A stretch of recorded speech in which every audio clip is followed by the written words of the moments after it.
화이트 크리스마스입니다. 몇 년 만에 정말로 오랜만에 하늘에서 흰 눈이 내려서 성탄절을 축하하는 것처럼 화이트 크리스마스라고 뉴스에서 이야기를 하더라고요. 또 어제 뉴스를 봤더니 명동에 인파가 너무 많아서 아기 예수가 탄생한다는 소식을 누가 알렸는지 모르겠는데 그걸 축하하는 사람들이 엄청나게 몰려가지고 그게 인산인해를 이뤄서 뉴스를 보니까 큰일 나겠다. 이러다가 잘못하면 큰일 나겠다. 압사당하겠다. 그래서 정말로 아우성했다는 소식이 뉴스에까지 나왔습니다.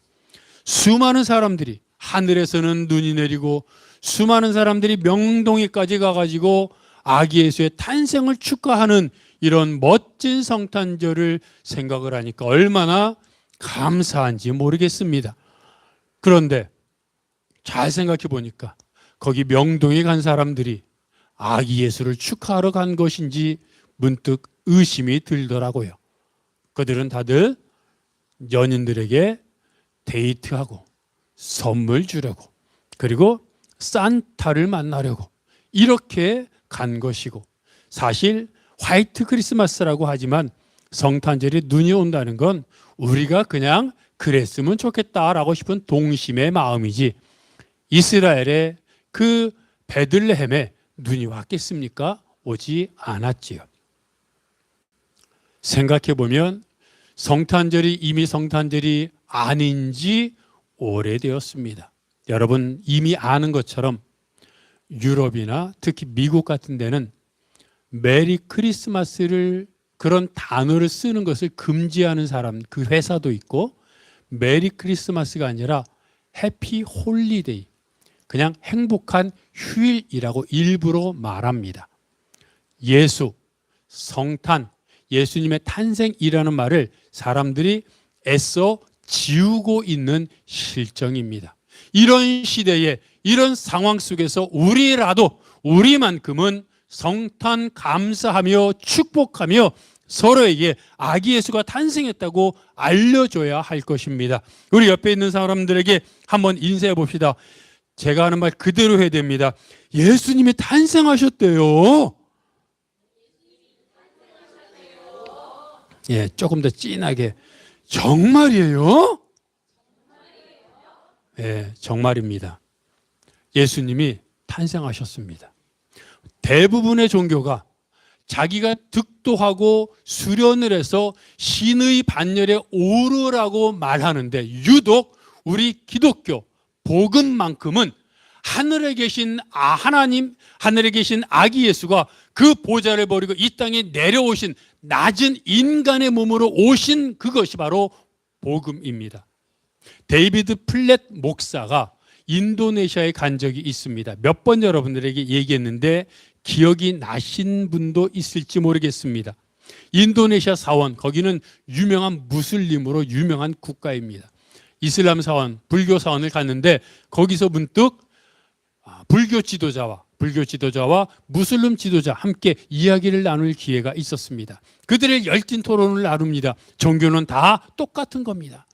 본질이 똑같은데 단지 겉으로 나타난 표면만 약간 차이가 있어서 그렇지 결국 나중에 득도를 하게 되고 종교의 반열에 올라가면 다 똑같은 것이 종교입니다 라고 서로 이야기를 했습니다. 그리고 데이비드 플랫 목사에게 의견을 구합니다. 그렇지요?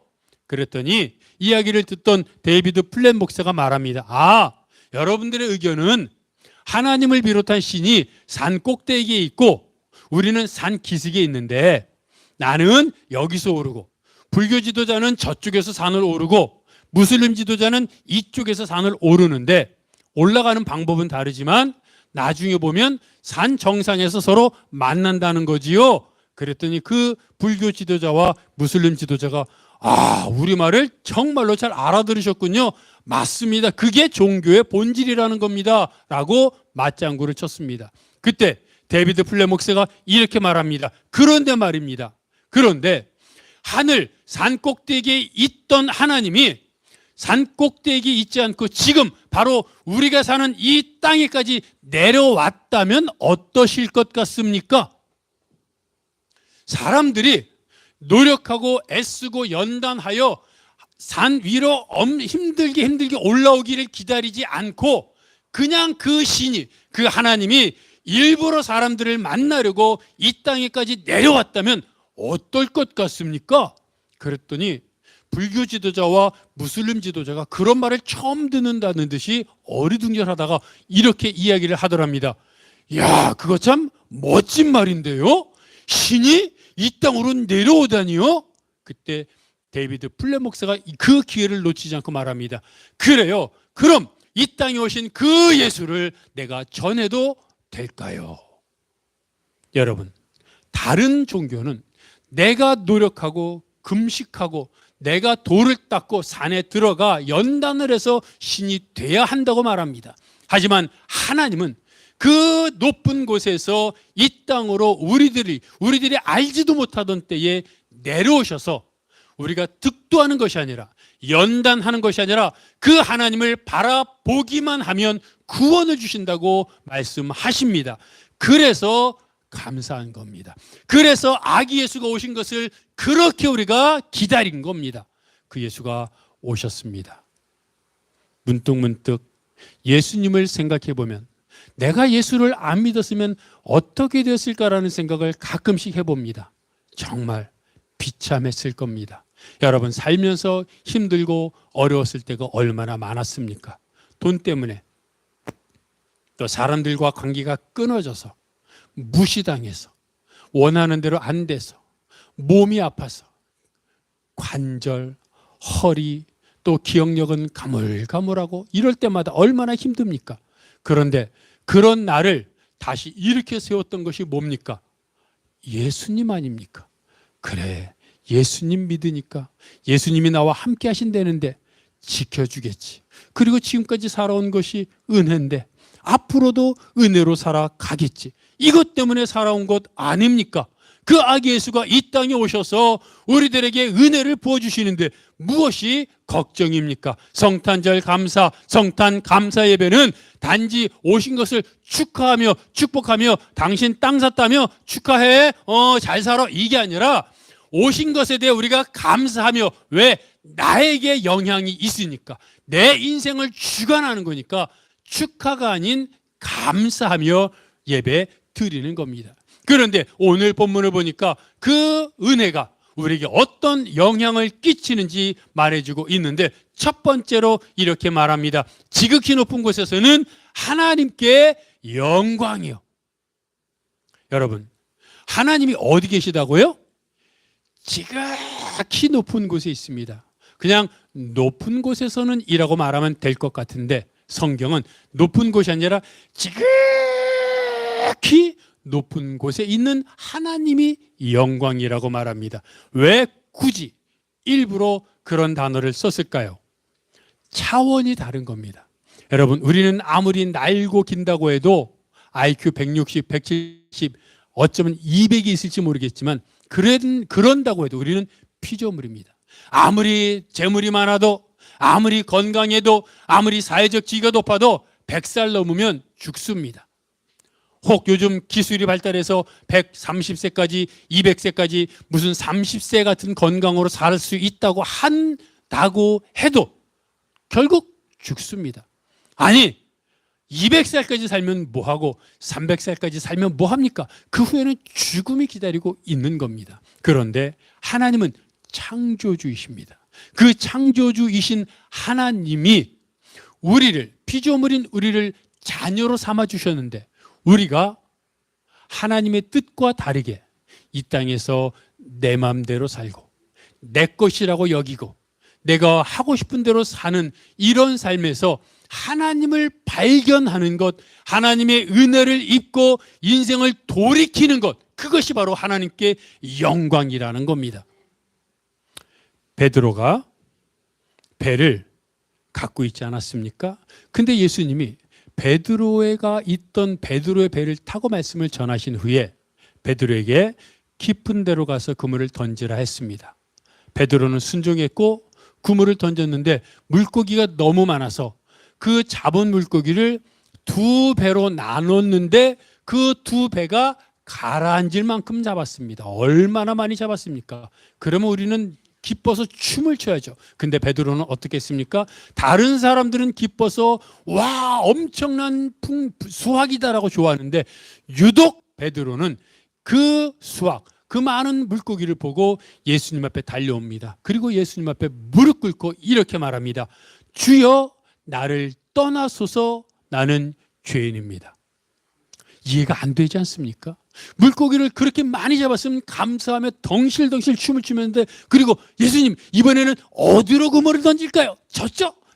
이래야 될 텐데 예수님 앞에 와서 무릎을 꿇고 나를 떠나소서? 그러면 안 되죠. 내 곁에 바짝 붙어 있으십시오. 이래야 되는데 나를 떠나소서 나는 죄인입니다라고 고백합니다. 그런데 베드로가 예수님을 본 게 그 그물을 던진 게 처음이 아닙니다.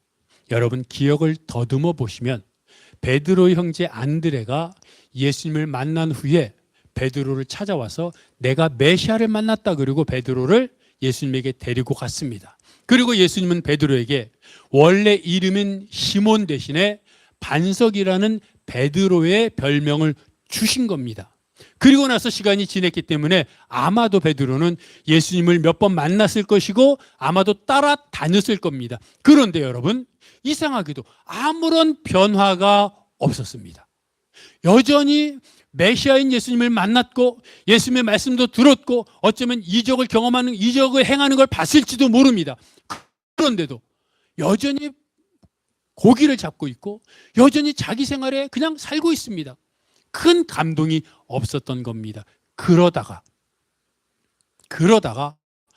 직접 자기가 이적을 경험하니까 다른 사람의 병이 낫는 것, 다른 사람이 이적을 경험하며 펄펄 뛰는 것을 봤을 때는 잘하네, 멋있네라고는 생각했는데 큰 감동이 없었습니다. 그런데 내가 이적을 경험하니까 예수가 단지 뛰어난 사람이 아닌 신적 능력을 가진 분이라는 두려움, 경외감을 느꼈고 그런 경외감을 느끼자마자 자기가 죄인이라는 걸 깨달은 겁니다. 그리고 자기도 모르게 무릎 꿇었습니다.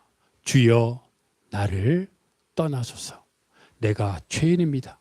나 같은 죄인 옆에 예수님이 있으면 안 됩니다라고 고백한 겁니다. 여러분 이게 하나님께 영광인 겁니다. 베드로가 무슨 큰 죄를 지었겠습니까? 여러분 우리 보십시오.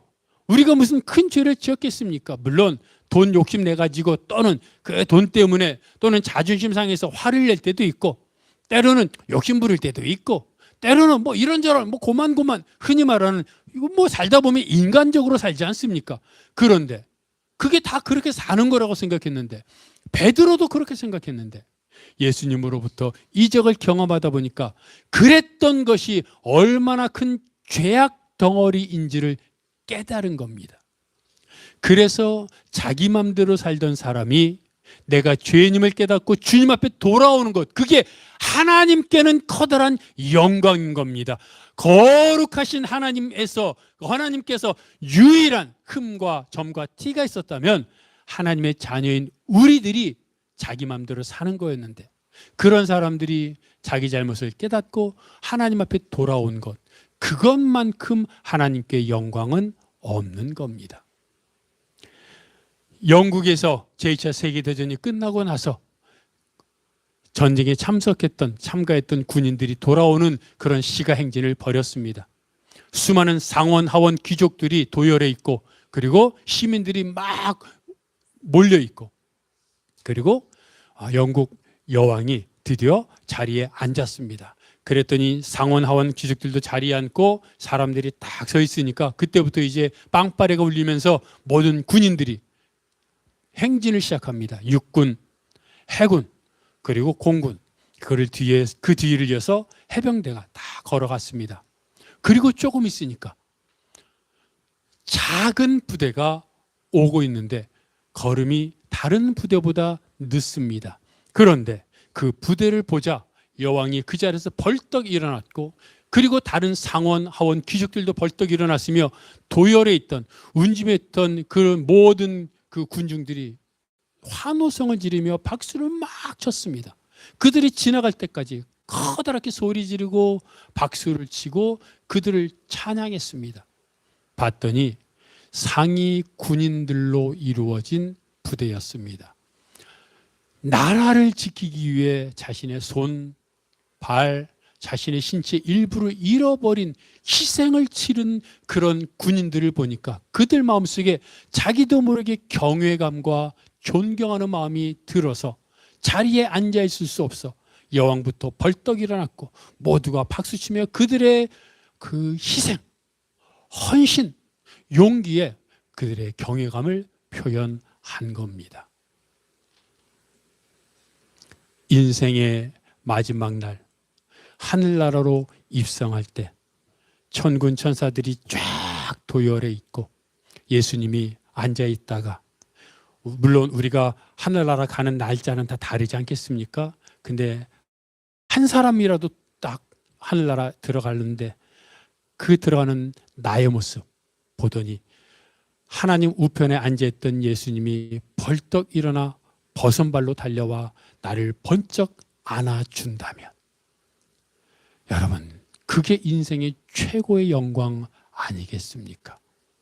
이 땅에서 돈 아무리 많이 벌어도, 이 땅에서 수많은 좋은 초호화 별장을 몇 개 갖고 있어도, 그리고 아무리 건강하여 120세까지 치매도 걸리지 않고 건강하게 살다 죽어도 예수 믿지 않으면 아무 소용이 없는데, 혹시 이 땅에서 가난했더라도, 이 땅에서 몸이 좀 불편했더라도, 이 땅에서 높은 사회적인 지위도 없었을지라도 그저 하나님의 영광을 위해 내가 죄인입니다 고백하면서 아픈 사람 손 한번 잡아주고, 그저 한 끼 식사 대접할 돈 조금 있어서 그 돈으로 다른 사람 한 끼 대접해 주면서 그렇게 빛으로 소금으로 살아왔다면, 그런 사람이 천국에 들어갈 때 예수님이 버선발로 뛰어와 맞이하며 착하고 충성된 종아, 내가 너를 축복하노라 맞이하지 않겠습니까? 여러분, 예수님이 오신 것은 바로 우리가 이렇게 살아가라고 오신 겁니다. 이미 우리는 이런 은혜를 받았고, 또 여러분들, 우리는 이렇게 살고 있습니다. 우리가 물질보다, 우리가 그 물질을 조금 전락해서 전락한 것을 이웃에게 흘려보낼 때, 흘려보내는 만큼 그게 하나님께 영광이에요. 내가 나를 위해 무엇인가 큰 거라기보다, 나를 위해서 하려고 했던 큰 것보다 조금 전락한 것을 이웃을 위해 흘려보낼 때, 그것이 하나님께 영광인 것을 기억하면서 남을 위해, 이웃을 위해, 하나님을 위해 영광을 드러내며 사는 여러분이 되시기를 바랍니다. 성경은 두 번째로, 이 땅에서는 하나님이 기뻐하신 사람들 중에 평화로다 말하고 있습니다. 저는 이 말씀을 보면서 문득 그런 생각을 했습니다.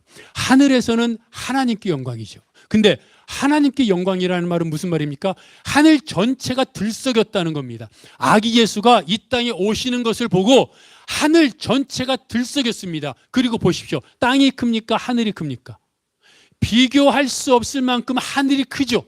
땅은 정말 초라하게 작습니다. 그런데 그 큰 하늘은 온 전체가 들썩이고 찬양하며 기뻐하고 있습니다.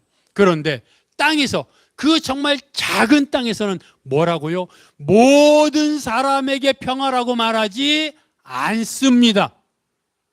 하나님이 기뻐하시는 사람들에게만 평화라고 말합니다. 무슨 말입니까? 아기 예수가 탄생한 소식, 우리나라만 봅시다. 모르는 사람 어디 있습니까?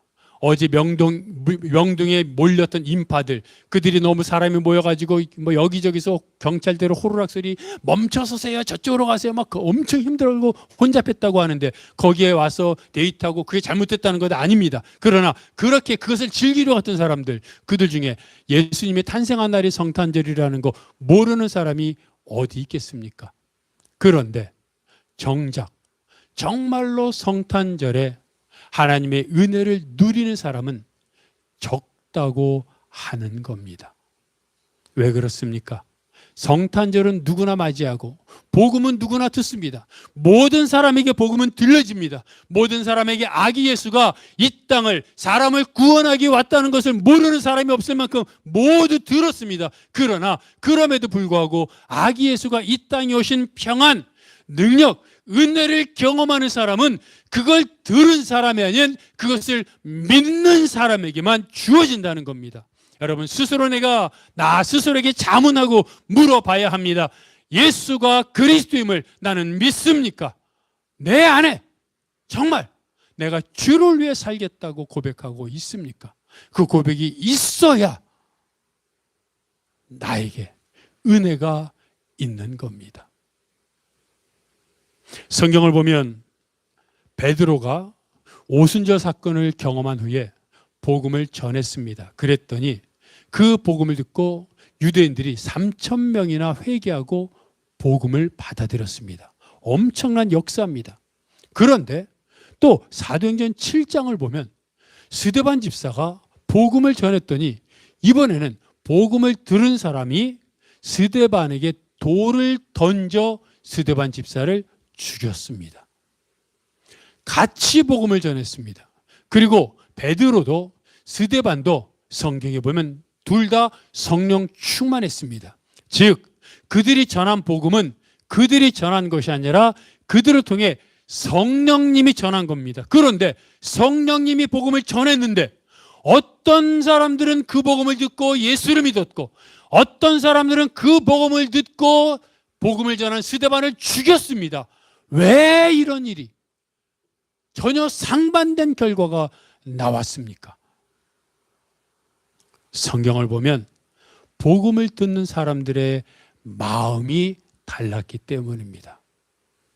베드로가 복음을 전했을 때 그들의 베드로의 복음을 들은 사람을 성경은 경건한 유대인들이라고 말합니다.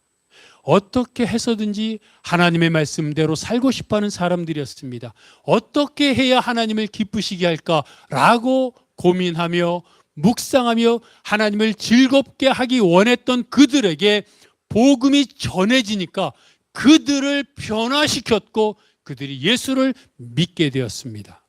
반면 스데반 집사의 복음을 들은 사람들은 복음에 적대적이었고 성경이 기록합니다. 복음에 적대적이었고 어떻게 해서든지 스데반을 없애버리려고 했던 사람들이었습니다. 그들이 복음을 들으니까 견디지 못하여 스데반을 죽였던 겁니다.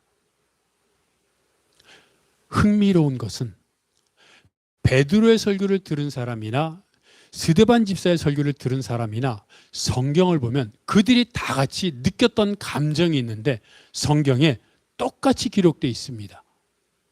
사도행전 2장에도 베드로가 전한 사도행전 2장, 스데반 집사가 전한 사도행전 7장에 보면 그들이 복음을 듣고 마음에 찔려.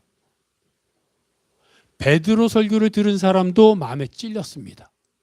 스데반 집사의 설교를 들은 사람도 마음에 찔렸습니다. 그런데 베드로 설교를 듣고 마음에 찔린 사람들은 찔림을 받아 회개했고 스데반 집사의 설교를 듣고 마음에 찔린 사람들은 마음의 찔림을 견디지 못하여 성경을 보니까 귀를 막고 더 이상 듣기 싫어 귀를 막고 돌을 들어 스데반을 죽였습니다. 똑같은 성령의 역사인데 똑같은 예수님의 설교를 들었는데 똑같은 사도 바울의 전도를 받았는데 어떤 사람은 예수를 믿고 어떤 사람은 예수를 핍박하고 바울을 핍박하고 스데반을 죽이더라는 겁니다.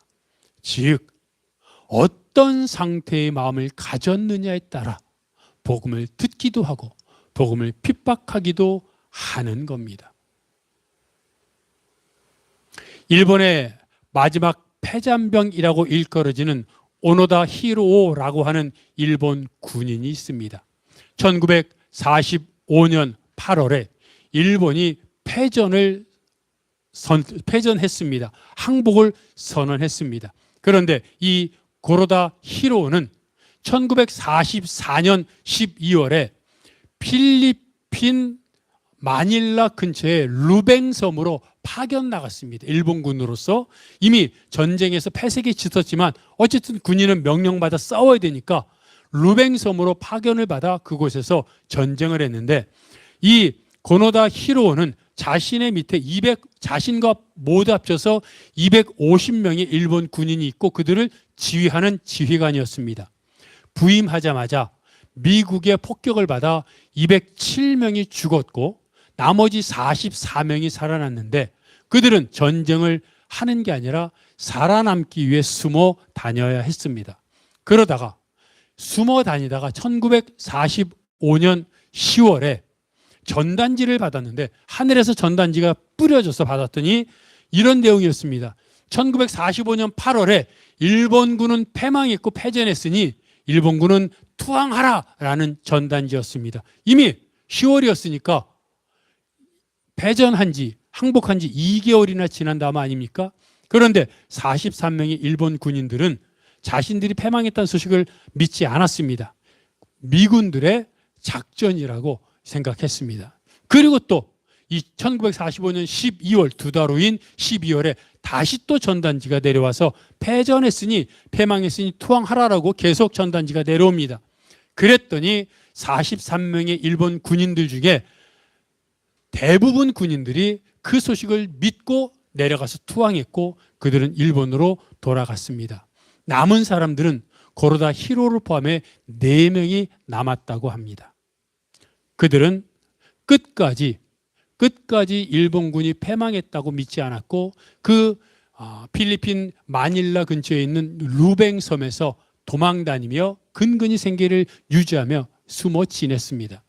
1946년 4월에 그 패망했다는 소식을 듣고 투항했던 43명 중에 4명을 뺀 39명의 투항했던 일본군 부하들이 그 섬 루뱅섬으로 옵니다. 그리고 확성기를 들고 말합니다. 고로다 히로, 나는 당신의 부하였습니다. 나는 이제 다시 평상의 삶으로 돌아왔습니다. 일본은 패망했습니다. 투항하십시오. 왜냐하면 고로다 히로랑 일본군 몇 명이 있는 걸 아니까 자꾸 확성기를 들고 투항하라고 말합니다. 그러나 여전히 그들은 투항하지 않았습니다. 얼마 지나지 않아 이제는 고로다 히로의 가족들이 필리핀에 왔습니다. 와가지고 여보, 아버지, 제발 뭐 하면서 이제 막 가족들이 이제 막 아들아 하면서 투항하라고 말합니다. 여전히 투항하지 않습니다. 믿지 않습니다. 1950년 이후로 매년마다 사람들이 와가지고 투항해라, 패전했다라고 하는데 꿈쩍도 하지 않습니다. 1965년에는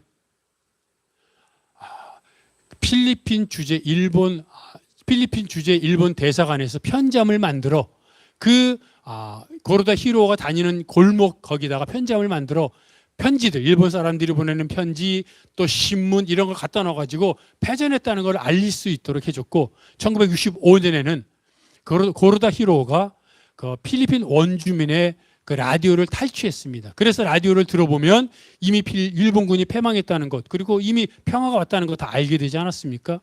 그런데도 여전히 그는 투항하지 않았습니다. 그러다가 1974년에 그의 나이 52세 때 어떤 그의 상관이 천황에게 말을 해서 천황이 투항 명령서를 전달합니다. 투항 명령서를 써서 그 고로다 히로 그 사는 그 섬에 가서 읽었습니다. 뭐 천황이 어떻게 했으니 이제 당신은 투항하라, 천황의 명령이다 그랬더니 그 명령서를 듣고 나서 군인이라고 그 명령서를 듣고 나서 투항했다고 합니다. 29년 동안 필리핀 루뱅 섬에서 일본이 패망했다는 소식을 듣고도 그는 투항하지 않다가 일본 천황의 명령을 받고서야 투항한 마지막 패전 일본군입니다. 근데 그는 그렇게 29년간 도망 다니면서 그 필리핀 루뱅섬의 원주민을 30명을 살해했고 잔혹하게, 그리고 그 원주민의 가옥들을 막 전부 불태우기도 했고 가축들을 학살하기도 했고 온갖 범죄를 저질렀다고 합니다. 근데 고노다 히로우의 이야기를 들으면서 이게 복음을 거절하는 복음의 적대적인 사람들의 모습과 비슷하지 않은가 생각을 합니다. 예수가 오셨다고 가족이 전합니다. 직장에서 전합니다. 이웃이 전합니다. 동료가, 친구가 전합니다. 하지만 그들은 여전히 복음을 받아들이지 않습니다. 때로는 복음에 솔깃하다가도 자신의 가풍, 자신의 확신, 신념과 어긋난다고 복음을 받아들이지 않는 사람들이 얼마나 많습니까? 이 기사를 읽어보면 고노다 히로우는 처음에는 패망을 믿지 않았지만 나중에는 믿었던 것 같습니다. 그럼에도 불구하고 패망했다는 사실을 인정하기 싫어 항복하지 않았던 것으로 보입니다. 많은 사람들이 복음에 대해 이렇게 받아들이지 않습니다. 예수님이 하늘 보좌를 버리고 이 땅에 오셨음에도 불구하고 사람들은 내 생각과 다르다고, 또 내 인생을 즐기겠다고, 나의 가풍과 다르다고 받아들이지 않고 살아갑니다. 그러다가 큰 환난을 만나고 고난을 경험하면서 자기가 갖고 있는 것으로 해결되지 않는 일을 경험하고 나서야, 그때서야 자신의 무력감을 깨닫고 하나님 앞에 돌아올 때가 많습니다. 여러분, 아기 예수의 탄생을 기억하고 그것을 받아들이는 것만큼 평안함이 어디 있습니까? 오늘 본문은 분명히 말합니다. 하나님이 기뻐하시는 사람들에게 평화인데, 이 평화라고 하는 단어는 헬라어로 에이레네입니다. 에이레네. 근데 이 에이레네의 뜻은 평화, 번영, 복지, 이런 것을 의미합니다. 구약에서는 이 말을 우리가 잘 아는 샬롬으로 해석하고 있습니다. 샬롬. 그런데 여러분, 생각해 보니까 사람들이 물질을 추구하는 이유가 평화 아닙니까? 많이 싸우면, 많이 갖고 있으면 하고 싶은 것 할 수 있죠. 가고 싶은 것 갈 수 있죠. 사고 싶은 것 살 수 있죠. 그러니까 무엇입니까? 삶이 윤택해집니다. 또 언제 일어날지 모르는 재난을 대비할 수 있습니다. 그러니 재물이 많을수록 내 삶에 여유가 생기고, 그리고 그것으로 인해서 모든 것이 편해집니다. 이게 평화입니다. 그래서 사람들은 지위가 높아지려고, 건강해지려고 하는 겁니다. 하지만 성경은 이것과 전혀 다른 평화를 선포합니다. 그것은 하나님이 기뻐하시는 사람들에게 임하는 평화입니다. 여러분, 하나님이 기뻐하시는 사람에게 평화가 임한다. 문득 우리가 지난주에, 어제와 지난주에 2주에 걸쳐서 전했던 가난한 자에게 아름다운 소식이 전해진다는 말과 비슷하지 않습니까? 아기 예수가 탄생한 것은 모든 사람이 압니다. 그러나 그 은혜와 능력을 경험하는 사람은 하나님이 기뻐하시는 사람, 즉 아기 예수를 믿는 사람입니다. 예수님의 복음이 모든 사람에게 전파됩니다. 그러나 그 은혜를 경험하는 사람은 가난한 자만 복음을 받아들이고, 그 가난한 자는 마음이 상했던 것이 치료받고, 포로에서 풀림 자유를 받고, 슬픔에서 노여 기쁨 위로를 얻게 되는 겁니다. 여러분, 다시 한번 아기 예수가 이 땅에 오신 것을 내 삶에 믿고 그 믿음으로 말미암아 이제 내가 사는 것이 아니고 오직 하나님께서 나와 함께 하셔서 예수 그리스도가 나에게 모든 것을 주시고 동행하시고 인도하신다는 사실을 기억하면서 정말 나는 하나님이 기뻐하시는 자인가? 나는 하나님의 말씀을 믿는 자인가? 나는 하나님과 동행하는 자인가? 다시 한번 기억하면서 아기 예수가 온 것을 축하하는 그런 자가 아니라 아기 예수가 오신 것을 감사하는 자로, 그래서 인생에서 하나님과 동행하는, 그리고 은혜와 평안과 평화를 누리는 믿음의 사람으로 사는, 그리고 그렇게 살겠다고 다시 한번 결단하는 여러분이 되시기를 바랍니다. 우리 다 함께 말씀을 기억하면서 일어나셔서 우리 물된 동산 찬양하겠습니다.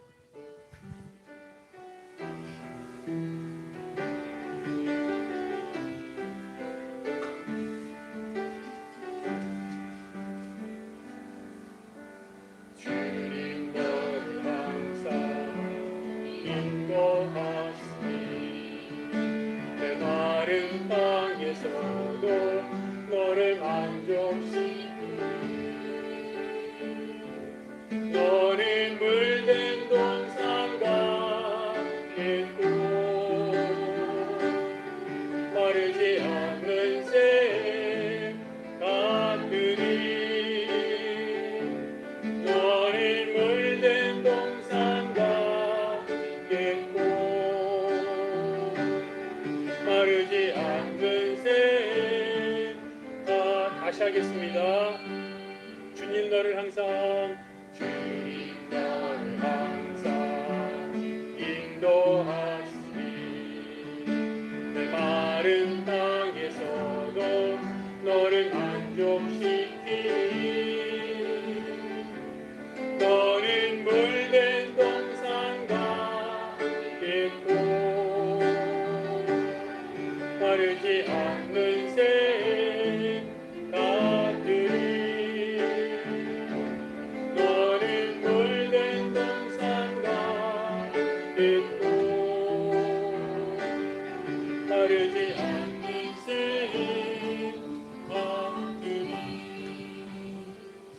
예수님이 태어나셨습니다. 그것은 우리에게 기쁨이고 구원이고 감사입니다. 다시 한번 성경은 분명히 말합니다.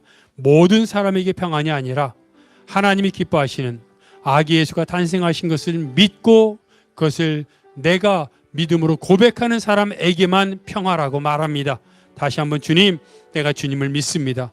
예수가 그리스도임을 고백합니다. 주여 내 삶을 지켜주셔서 아기 예수와 동행하며 이 땅을 살아 오직 예수로 인한 기쁨과 평안과 감사를 누리게 하여 주시옵소서. 함께 통성으로 기도하겠습니다. 하나님 아버지, 오늘 아기 예수가 탄생한 성탄절을 맞이하여 성탄 감사 예배를 하나님 앞에 드립니다. 주여 은혜를 부어 주시옵소서. 믿음으로 살게 하여 주시옵소서. 주님과 동행하며 하나님을 아버지로 고백하며 예수를 그리스도로 고백하며 살려고 하지만 넘어질 때가 많고 쓰러질 때가 많고 세상으로 향할 때도 많습니다. 주여 하나님 함께 하셔서 하나님 말씀으로 말미암아 하나님의 은혜와 능력이 우리 가운데 가득하게 되시고 그 사랑으로 말미암아 다시 한번 하나님의 은혜 가운데 거하는 저희들 되게 하여 주시옵소서. 아버지 하나님, 예수가 이 땅에 오신 것을 고백하며 감사하며 베드로가 주여 나를 떠나소서 나는 죄인입니다 라고 고백했던 것처럼 죄인이 나를 사랑하셔서 죄인이 나를 구원하려고 죄인이 나와 동행하려고 이 땅에 오신 예수님을 기억하며 이제 예수님 앞에서 날마다 동행하며 누리며 즐거움에 살게 하여 주시옵시고, 그래서 예수님의 손 꼭 잡고 예수님의 손 그리고 예수님의 눈 바라보며 예수님의 체온을 느끼며 이 땅을 사랑하는 성도들 되게 하여 주시옵소서. 우리 성도뿐만 아니라 우리 성도들의 가족, 그들의 기도의 제목, 모든 고난과 어려움 가운데 함께 하셔서 살아계신 하나님을 경험하며 하나님께 영광 돌리며 살게 하여 주시어서 주여 믿음으로 다시 한번 신앙을 고백하며 살아갈 수 있도록 아버지 도와 주시옵소서. 하나님, 예수 그리스도의 이름으로 살아가는 성도들 되게 하여 주시옵소서. 도와 주시옵소서. 하나님 아기 예수가 이 땅에 태어나신 것을 믿고 신앙으로 고백하는 자들에게만, 하나님이 기뻐하시는 자들에게만 평화가 임한다고 하신 것을 고백하오니 주여 예수 그리스도를 고백하며 하나님을 아버지로 고백하며 이 땅에서 하나님이 주시겠다고 하는 복은 다 받아 누리고 받은 복을 나누며 섬기며 사는 성도들 되게 하여 주시옵소서.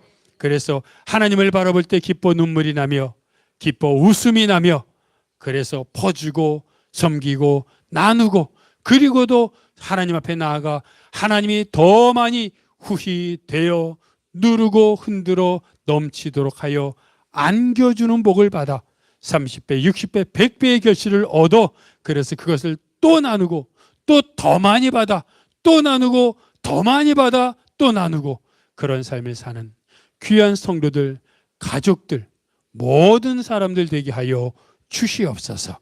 이 모든 것 예수 그리스도의 이름으로 기도하오며 이제는 우리 주 예수 그리스도의 은혜와 아버지 하나님의 사랑하심과 성령님의 교통하심이 하나님 말씀으로 말미암아 이 땅에서 아기 예수의 탄생을 믿음으로 고백하며 살겠다고 오늘도 믿음으로 한 걸음 한 걸음 걸어가겠다고 고백하는 모든 성도들 머리 위에 그들의 가정과 사역과 기도 제목 위에 이 교회 이 민족 온 세계 복음화 위에 영원토록 함께 하옵시기를 간절히 축원하옵나이다. 아멘.